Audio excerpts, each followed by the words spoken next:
여러분 안녕하십니까. 짧고 간단한 의학 지식을 전해드리는 닥터 검추입니다. 대상포진 백신이 새로 나왔습니다. 12월에 국내 상륙하는데요. 자, 대상포진에 이렇게 흉한 이런 수포들이 전신으로 번지는 양상이 통증을 동반되는 게 흔하죠. 이렇게 얼굴에도 침범하는 경우가 있습니다. 기존에 백신이 있었어요. 하지만 우리 생백신을 투여했습니다. 하지만 이미 미국 등지에서 새로운 제조합 백신을 사용하고 있었습니다.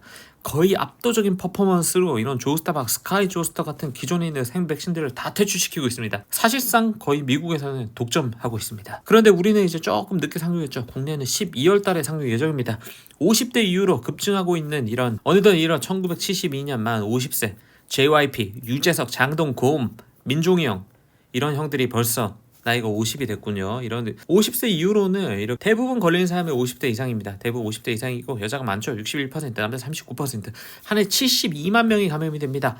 이 그래프를 보더라도 50세 이후로 아주 기하급수적으로 증가한다는 걸 알 수 있습니다. 여기 귀엽게 생긴 왼쪽에 이렇게 귀엽게 생긴 녀석을 바이러스입니다. 이런 호흡기계에 침범해서 얘네들이 증식합니다. T셀에 대한 면역력을 피해서 신경절에 잠복해 있다가 면역력이 약해지면은 다시 이런 발진을 유발하는 습성이 있습니다. 자, 처음에는 이 바이러스가 이런 T세포 야 죽어 짜그러져 있죠. 조용히 짜그러져 있습니다. 하지마 하면서 이렇게 숨어있죠. 어디 숨어있습니까? 네, 바로 신경절에 숨어있습니다. 하지만 이런 T세포 나이가 50이 넘어갑니다. 자, 이런 면역력이 약해지죠.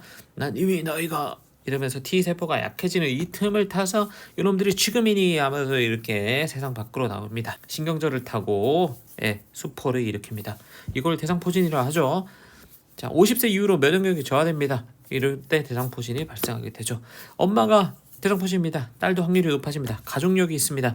신경통이 발생하죠. 고령에서 더 많이 발생하고 여성에서 더 위험하고 70세 근방에서 거의 최고 위험도가 올라가게 됩니다. 자, 우리 그럼 대상포진 한번 걸렸습니다. 또 걸릴 확률 얼마 될까? 생각보다 안 높습니다. 1에서 6%, 한국인은 대상 연구가 1.2% 정도로 낮아요.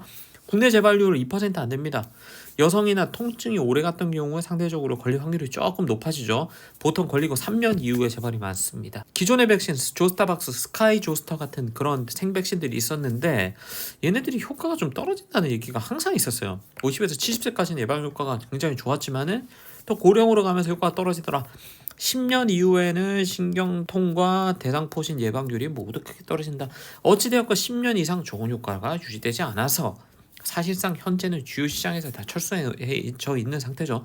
최근에 나온 유전자 제조합 백신의 효과는 상대적으로 아주 우수합니다. 일단 생백신이 아닌 거 50세 이상에서 예방률이 97%, 70세 이상에서 91%. 야, 4년 동안 쭉쭉쭉 추적해봤더니 그래도 88% 이상의 효과가 유지되더라. 물론 첫 1년의 예방 효과가 가장 좋았고 신경통증 예방 효과도 90%입니다. 이렇게 대상포진이 전신적으로 좀 퍼져나가는 파종성 대상포진 이렇게 온몸에 다 퍼지는 것도 거의 93% 예방하죠. 자, 근데 부작용 한번 보겠습니다. 자, 위약 대비해서 중증의 부작용은 없었다. 중증의 부작용이 있었다면 이게 출시도 못 됐겠죠. 국소 부작용은 당연히 많겠죠. 면역 반응이 유동하니까. 전신 반응은 약 30%가량 겪는다고 해요.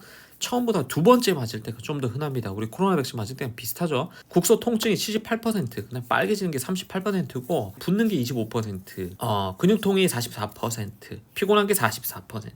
두통이 37%, 춥고 떨려요 26%, 열나는 게 20%, 소화가 잘 안 되고 토할 것 같고 울렁거리는 게 17% 정도 됩니다. 전신 부작용, 하지만 이런 전신 부작용도 2, 3일 정도면 좋아지는 경향을 보입니다. 백신의 효과는 기저질환이 있다고 크게 떨어지지 않습니다.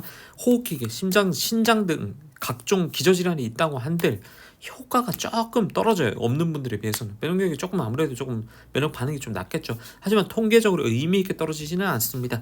10년 동안 추적해봤습니다. 이것도 벌써 10년 데이터가 어느 정도 있더라고요. 다 많은 숫자는 아니고 항체 반응도 충분하게 유지되고 있고 T세포의 기능도 높게 유지되어 있습니다. T세포의 반응도 높게 유지되고 있고 이 10년 동안 주요한 안정성의 이슈도 없었습니다. 이게 만약에 심각한 안정성의 이슈가 있었다면 퇴출되었겠죠. 저는 이미 생백신을 맞았는데요. 자, 생백신 맞았습니다. 맞은 지 5년 넘은 사람들이 대상입니다. 이런 사람들 연구해봤더니 생백신 맞은 사람도 충분히 맞아도 효과가 있습니다. 건강하다고요. 하지만 생백신 맞으시면 또 맞는 게 좋겠습니다. 한 번 더 맞아도 더 높은 효과가 유지될 수 있습니다. 자, 저는 이미 대상포진이 걸렸는데요. 앓고 나서 4, 5년 지난 사람들이 대상을 했습니다. 역시 백신이 효과적입니다. 난 이미 면역력이 있지. 하지만 또 맞으라고 예, 그렇습니다. 똥 맞으면 좋습니다. 저 항암 치료하는데요. 항암 중에는 맞지 마십시오. 효과가 떨어집니다. 하지만 항암하기 전에 맞는 것은 괜찮습니다. HIV 감염 환자에서도 면역 반응이 충분히 형성되는 것을 확인할 수 있었고 총 2회를 맞아야 됩니다. 1회 이후 2달 후에 한번 맞아야 됩니다. 하지만 2달 후에 뭔가 스케줄이 뭐 생겼어요. 뭐 2달째 맞아야 되는데 와 이거 다음 달 안 되겠네. 이거 조금 몇 달 있다 더 맞아야 되나? 가능합니다. 하지만 2달 이전에 맞는 것은 좋지 않겠습니다. 충분한 2달 이상 간격을 두고 맞아야 충분한 효과를 얻을 수 있겠습니다. 2차 접종까지 맞아야 충분히 효과적입니다. 저 생백신 맞았는데요. 하지만 이런 경우에는 2달 이내 접종하는 것은 피하는 게 낫겠다. 생백신 맞은 사람이 언제 다시 맞아야 되냐 하는 거는 아직 좀 의견이 분분합니다. 데이터가 5년이 경과한 사람 위주라서 언제 맞을지는 애매하지만 곧 컨센서스가 형성될 것 같습니다. 어떤 나라에서는 뭐 1년 뒤 정도는 별 무리 없지 않을까라고 권하는 나라도 있습니다.